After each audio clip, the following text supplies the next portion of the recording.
Russia Ukraine যুদ্ধ ৪ বছর পেরিয়ে আজ বুধবার ৫ বছরে গড়ালো।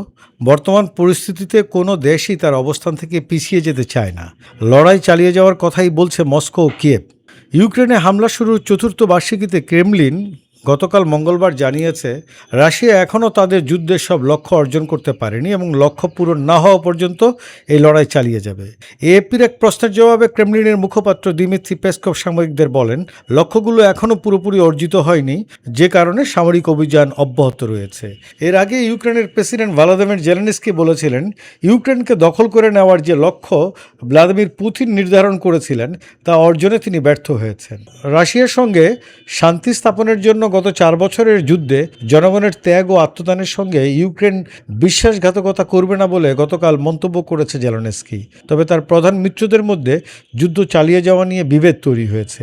ইউরোপীয় দেশগুলো রাশিয়ার বিরুদ্ধে নতুন দফার নিষেধাজ্ঞা ও ইউক্রেনের জন্য ৯০ বিলিয়ন ইউরোর একটি ঋণ প্যাকেজে একমত হওয়ার আশা করেছিল, কিন্তু মস্কোর সঙ্গে ঘনিষ্ঠ সম্পর্ক বজায় রাখা হাঙ্গেরি গত সোমবার উভয় প্রস্তাবে ভেটো বহাল রেখেছে।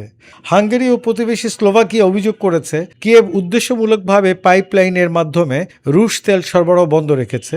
তবে ইউক্রেনের দাবি, গত মাসে রাশিয়ার হামলার পর সেটি তারা মেরামতের চেষ্টা করছে। এদিকে কিয়েভে গতকাল আয়োজিত এক অনুষ্ঠানে ইউরোপীয় কমিশনের president Ursula von der Leyen সহ ইউরোপের বিশিষ্ট ব্যক্তিদের আসার কথা ছিল। বিগত বছরগুলোর তুলনায় এবার বড় কোনো পশ্চিমা রাষ্ট্রপ্রধান কিয়েভে আসেনি। তবে ফিনল্যান্ডের প্রেসিডেন্ট আলেকজান্ডার স্টাব এবং সুইডেনের প্রধানমন্ত্রী উলফ ক্রিস্টারসন অনুষ্ঠানে যোগ দেন। অনুষ্ঠানে জেলেনস্কি বলেন, পুতিন তার লক্ষ্য অর্জন করতে পারেনি, তিনি ইউক্রেনের জনগণকে ভাঙতে পারেননি, তিনি এই যুদ্ধে জয়ী হননি। এই সময় তিনি মার্কিন প্রেসিডেন্ট ডোনাল্ড ট্রাম্পকে কিয়েভ সফরের আমন্ত্রণ জানান। এদিকে যুদ্ধের ৫ম বছরের পদার্পণ নিয়ে ফরাসি প্রেসিডেন্ট এমানুয়েল মাখো এক্সে বলেছেন, ইউক্রেনের সামান্য কিছু ভূমি দখলের জন্য রাশিয়াকে বিশাল মূল্য দিতে হয়েছে। একদিন রুশরা বুঝতে পারবে তাদের নামে কত বড় অপরাধ সংঘটিত হয়েছে। তিনি আরও বলেন, এই যুদ্ধ রাশিয়ার জন্য সামরিক, অর্থনৈতিক ও কৌশলগতভাবে একটি ত্রিমুখী ব্যর্থতা।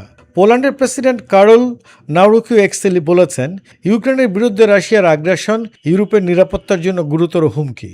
যারা প্রতিদিন স্বাধীনতার জন্য লড়াই করছে, আমরা তাদের সাহসের প্রতি শ্রদ্ধা জানাই। ন্যাটো প্রধান মার্ক রুতে বলেন, রাশিয়ার বিরুদ্ধে জয়ী হতে হলে ইউক্রেনের পশ্চিমা মিত্রদের অবশ্যই সামরিক, আর্থিক ও মানবিক সহায়তা আরও বাড়াতে হবে।